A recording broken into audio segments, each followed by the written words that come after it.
So hey guys, welcome back to the channel. तो आज हम आ गए हैं फिर से एक लेक्चर के साथ।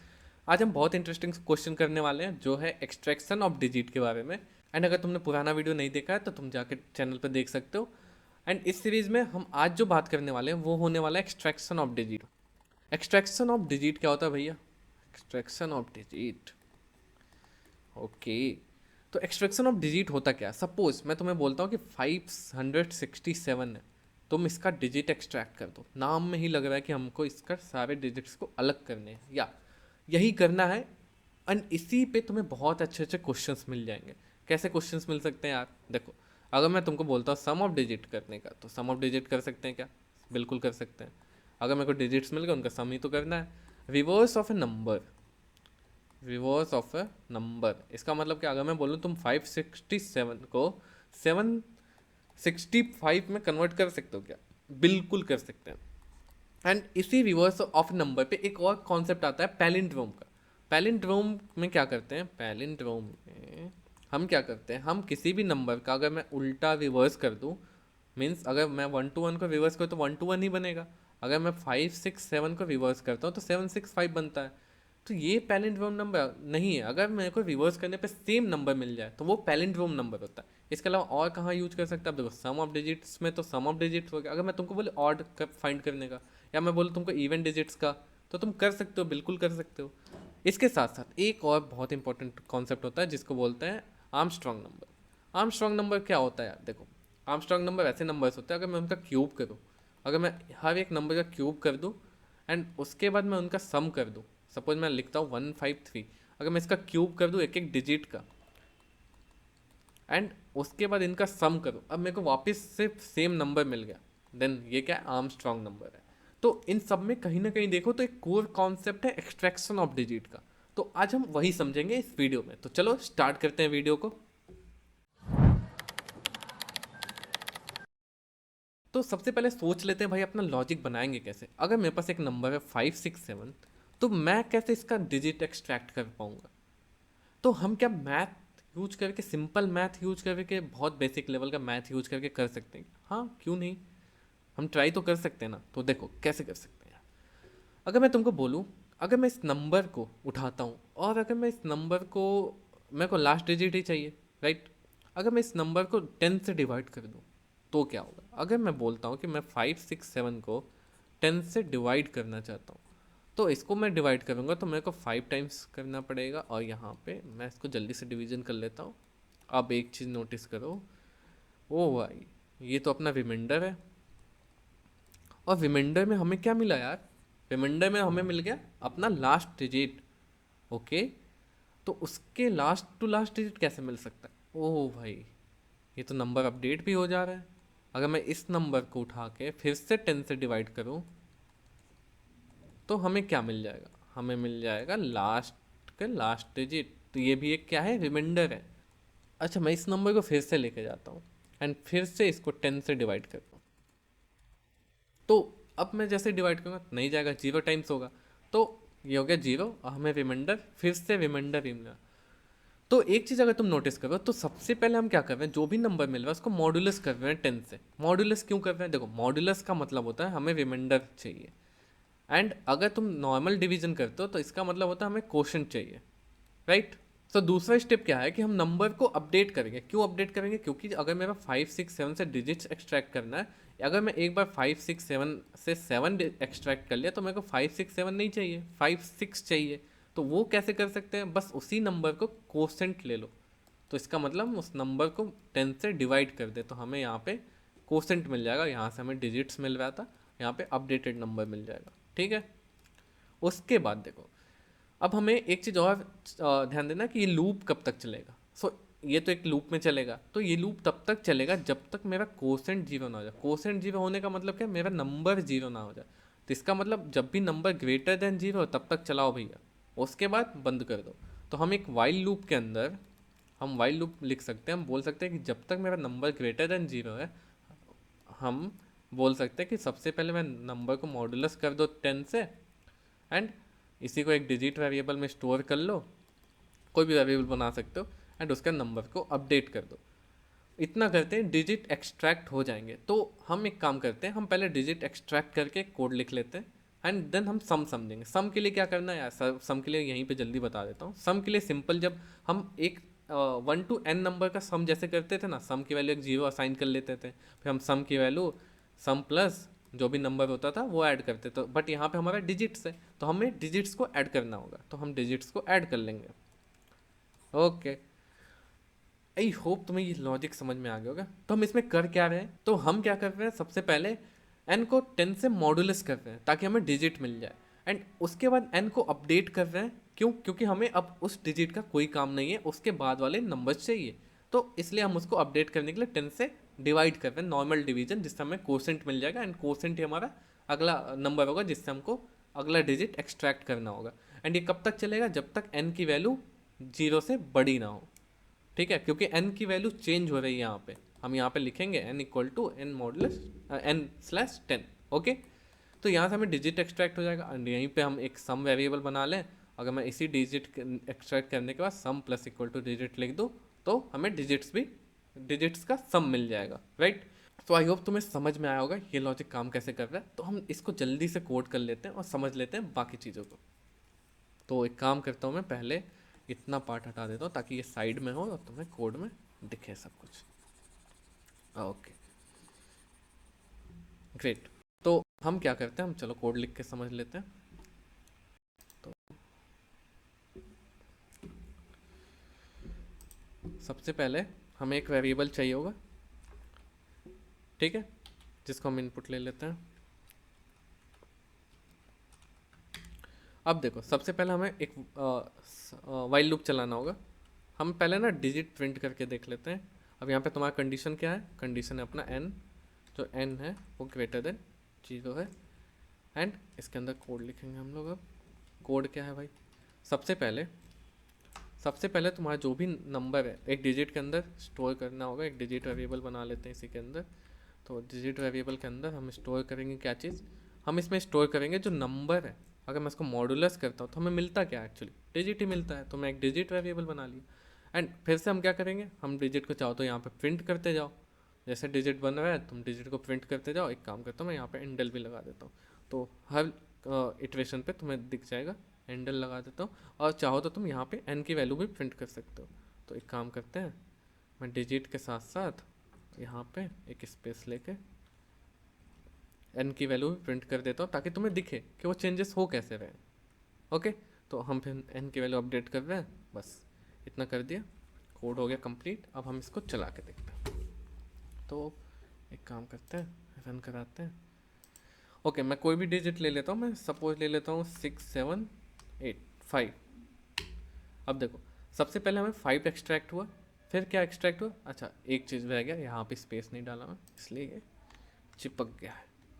तो यहाँ पे भी हम स्पेस, एक काम करते हैं, हम यहाँ पे एंडल ही डाल देते हैं, मतलब एंड लाइन। C++ में एंडल होता है एंड लाइन के लिए। तो हम एंडल डाल दिए, हम फिर से चेक करते हैं।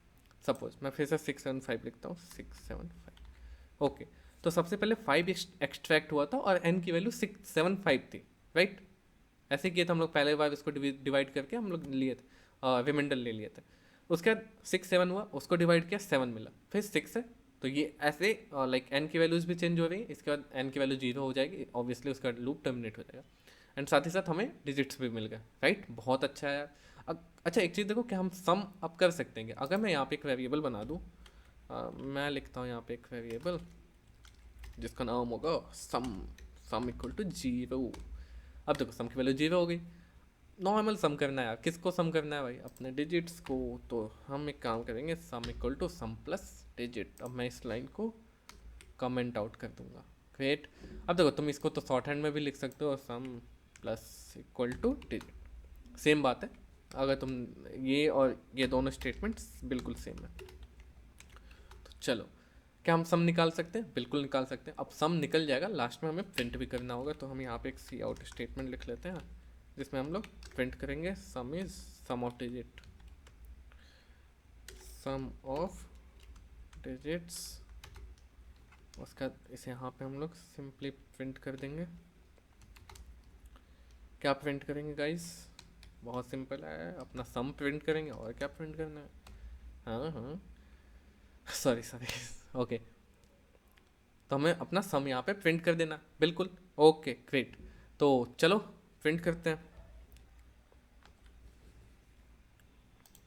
अब मैं इसको रन कराता हूँ, मान लो मैं 675 ही लेता हूँ, 675, जल्दी सम करके बताओ कितना होता है। ओके 675 क्या 18 होता है गाइस, ये तुम देख लेना। ओके, तो आई होप तुम्हें ये कॉन्सेप्ट समझ में आ गया, सम ऑफ डिजिट कैसे निकाल सकते हैं। अब एक बहुत अच्छा कॉन्सेप्ट है, अब वो समझेंगे, जिसका नाम है रिवर्स ऑफ ए नंबर। कैसे करेंगे, बिल्कुल बेसिक से समझेंगे। चलो मैं एक काम करता हूँ, यहाँ से सब कुछ डिलीट कर देते हैं एंड इसको भी क्लोज कर दो एंड बस इसको थोड़ा छोटा करते हैं। अब रिवर्स ऑफ ए नंबर समझते हैं। सो ओके गाइज, अब हम समझ लेते हैं रिवर्स ऑफ ए नंबर वो कैसे करेंगे। तो अब हम देखने जा रहे हैं रिवर्स ऑफ अ नंबर। अब देखो रिवर्स ऑफ ए नंबर कहने का कॉन्सेप्ट क्या है, जल्दी से बता देता हूँ। अगर मैं 123 बोलता हूँ, मतलब 123 बोलता हूँ, तो ये 321 में कन्वर्ट हो जाना चाहिए।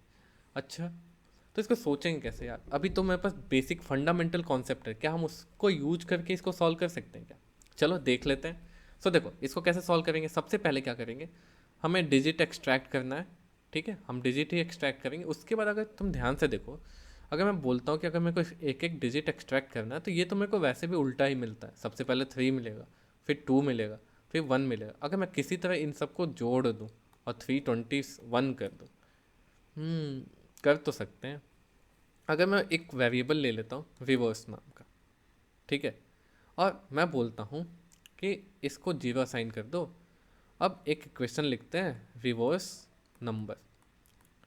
रिवर्स नंबर एक वेरिएबल है जिसके अंदर हम स्टोर कर देंगे। तो मैं बोलता हूँ जो रिवर्स आ रहा है, जो भी रिवर्स बन रहा है नंबर, उसको मल्टीप्लाई कर दो 10 से और उसमें डिजिट को ऐड कर दो। ओ भाई, भारी क्वेश्चन लग रहा है, कैसे समझ में नहीं आ रहा। ओके देखो, अगर रिवर्स की वैल्यू 0 है, सबसे पहले मेरे को 3 मिलेगा डिजिट, तो मैं बोल रहा हूँ कि 0 में 10 से मल्टीप्लाई कर दो और 3 को ऐड कर दो। तो ये कितना हो गया, 3 हो गया सबसे पहले हमारा रिवर्स नंबर।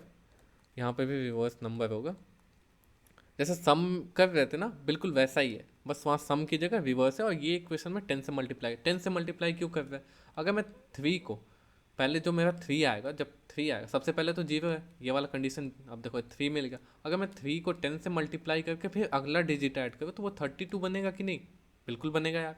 अगर मैं 32 को फिर से 10 से मल्टीप्लाई करके 1 ऐड कर दूँ, तो 321 बन गया कि नहीं। बस यही लॉजिक लगाना है। अब देखो एक काम करते हैं, हम ट्राई रन कर लेते हैं, फटाक से करेंगे। तो देखो यहाँ पे क्या है, रिवर्स पहले तो 0 है, 0 में किसी भी चीज़ का मल्टीप्लाई करो 0 होता है। सबसे पहला डिजिट 3 मिलेगा मेरे को, तो रिवर्स नंबर की वैल्यू क्या हो जाएगी, 3 हो जाएगी। तो फिर से 3 इंटू 10 होगा और प्लस क्या डिजिट है अगला, 2 है, 2 आके ऐड होगा, तो ये हो गया 32। फिर अपने पास रिवर्स नंबर में क्या होगा, 32, 32 इंटू 10 प्लस लास्ट वाला 1। तो ये दोनों वेरिएबल सेम ही है, ठीक है, जैसे हम लोग सम इक्वल टू करते थे ना, वही सेम कॉन्सेप्ट है। तो आई होप तुम्हें ये समझ में आ गया। हम इसको जल्दी से कोड करके समझ लेते हैं। तो हमें कोड में ज़्यादा चेंजेस नहीं करने होंगे, बस हमें कुछ चीज़ें चेंज करनी होंगी यहाँ पे, वो कर लेते हैं। तो देखो सम की जगह एक रिवर्स लिख देता हूँ मैं, एंड यहाँ पे हम ले लेंगे जैसे डिजिट मिल रहा है मेरे को। अच्छा एक काम करता हूँ, तुम लोग को ईजी हो, एक बार और याद हो जाए, तो मैं फिर से लिख देता हूँ। इनपुट तक तो रहने देते हैं, उसके बाद देखते हैं। सो यहाँ पे भी कंडीशन सेम ही होगा, हम वाइल लूप चलाएंगे, वो भी जाएगा n ग्रेटर देन 0 से, सेम ही होगा लूप्स। एंड यहाँ पे ओके, तो सबसे पहले हम क्या करेंगे, हम एक वेरिएबल बनाएंगे। एक तरह से देखो तो वो रिमाइंडर होता है, तो हम बोल देंगे रिमाइंडर, या तो हमारा तो कॉन्सेप्ट था डिजिट का, तो हम डिजिट लेके चलेंगे। हमारा डिजिट क्या मिलेगा, तो डिजिट मिलेगा अगर नंबर को 10 से मॉडुलस कर दो, राइट। अगर नंबर को 10 से मॉडुलस कर दो डिजिट मिलता है। और जो रिवर्स होगा वो क्या होगा, रिवर्स इंटू 10 प्लस डिजिट। तो सबसे पहले रिवर्स की वैल्यू क्या है, 0 है, ओके। उसके बाद हम नंबर को भी तो अपडेट करेंगे, सेम कॉन्सेप्ट है, बस सम की जगह तुम समझ लो एक रिवर्स वेरिएबल आ गया है। एंड उसमें बस थोड़ा सा चेंजेस है, 10 से मल्टीप्लाई कर रहे हैं। क्यों मल्टीप्लाई कर रहे हैं, ताकि हम वापस से उसको नंबर बना पाए, डिजिट से नंबर बना पाए, ठीक है। अब हमें रिवर्स में अपना नंबर मिल जाएगा, तो मैं यहाँ पे सी आउट कर सकता हूँ कि यहाँ पे लिखते हैं रिवर्स ऑफ, किसका रिवर्स है भाई, एक बार रिवर्स ऑफ जो भी नंबर हमारे पास है। अब देखो नंबर यहाँ पे चेंज हो चुका है, तो तुम यहाँ नंबर नहीं प्रिंट कर सकते। अगर तुमको नंबर प्रिंट करना है तो यहाँ पे एक वेरिएबल बनाओ एंटी टेम्प, जिसमें हम लोग एन को स्टोर करके रख लेंगे, ताकि टेम्परेरी वेरिएबल में हमारा एक वेरिएबल हो। तो temp reverse of temp is, यहाँ पे हम लोग रिवर्स ऑफ टेम्प इज, हम यहाँ पे प्रिंट करना है, क्या प्रिंट करना है, हमें रिवर्स प्रिंट कर देना है। ठीक है, चलो आई देखते हैं इसको चलता है कि नहीं। चलो अब सेव करेंगे, अब हम इसको रन कराएंगे। तो हम एक काम करते हैं, सबसे पहले 1 2 3 से ही देख लेते हैं। तो 1 2 3 का उल्टा 3 2 1, राइट, बहुत अच्छा चल रहा है। अगर मैं कुछ और नंबर ले लेता हूँ, एक काम करते हैं, मैं ले लेता हूँ 5 6 7 8, तो ये होना चाहिए 9 8 6 5। तो राइट, ये कोड काफ़ी अच्छा चल रहा है। तो यहाँ पे हो क्या रहा है, एक बार जल्दी से मैं फिर से बोल देता हूँ। तो देखो सबसे पहले हम लोग क्या कर रहे हैं, अच्छा ये टेम्प इसलिए, ये टेम्प लेके इतना कन्फ्यूजन मत बनाना, क्योंकि ये बस क्या हो रहा है कि जब भी हम नंबर को यहाँ पे चेंज कर रहे हैं वो एक्चुअल एन की वैल्यू चेंज कर रहा है। तो एन की वैल्यू अगर चेंज हो चुकी होगी तो मैं यहाँ पे प्रिंट नहीं कर सकता, इसलिए मैं उसको पहले ही एक टेम्परेरी वेरिएबल में रख ले रहा हूँ। एंड यहाँ पे हम लोग सम की जैसे ही एक रिवर्स नाम का वेरिएबल बना रहे हैं। एंड उसके बाद वाइल लूप तो सब कुछ सेम है। अब जहाँ तुम्हारा सम था उसी की जगह बस हमारा रिवर्स आ गया। इसमें क्या कर रहे हैं हम लोग, बस 10 से मल्टीप्लाई कर रहे हैं एंड उसमें डिजिट्स को ऐड करते जा रहे हैं। तो मान लो मेरे को 32 बनाना है, मान लो 32 बनाना है, तो मेरे को 30 + 2 करना होगा। तो वही 30 कर रहे हैं, जैसा अभी 10 से डिवाइड किया था मल्टीप्लाई कर रहे हैं। तो सिंपल था ये। एंड इसके इसी रिवर्स के बेसिस पे पैलिंड्रोम का कॉन्सेप्ट होता है, उसमें तुम्हें बस लास्ट में चेक करना होगा कि जो तुम्हारा रिवर्स है। अब देखो टेम्प की कॉन्सेप्ट में तुम्हें यहाँ पे ही बता दिया ताकि तुम नंबर स्टोर कर पाओ, क्योंकि लास्ट में तुम्हें पैलिंड्रोम में बस कंपैरिजन करना है कि जो तुम्हारा टेम्प है वो रिवर्स के इक्वल है क्या। अगर है तो वो पैलिंड्रोम नंबर है, नहीं तो नहीं है, एकदम सिंपल। Okay great. तो ये पैलिंड्रोम तुम्हारा होमवर्क होगा। एंड साथ ही साथ कुछ और क्वेश्चन भी मैं अटैच कर दिया हूँ, डिस्क्रिप्शन में लिंक है, तुम जाके देख सकते हो। एंड डिस्कॉर्ड पे जाके जुड़ जाओ, वहाँ पे तुम मैं चाहता हूँ तुम सबमिट करो अपने आंसर्स, तुम उस कम्युनिटी का यूज़ करो। एक नया कम्युनिटी ही बनाते हैं हम लोग, जिसमें हम लोग लॉजिक बिल्डिंग के बारे में बात करेंगे और बहुत सारे प्रोजेक्ट भी कर रहे होंगे। तो देखो प्रोजेक्ट्स की बात है, मैं धीरे धीरे उस पर आऊँगा। अभी हम लोग बेसिक चीज़ें कर लेते हैं, उसके बाद करेंगे उसको भी।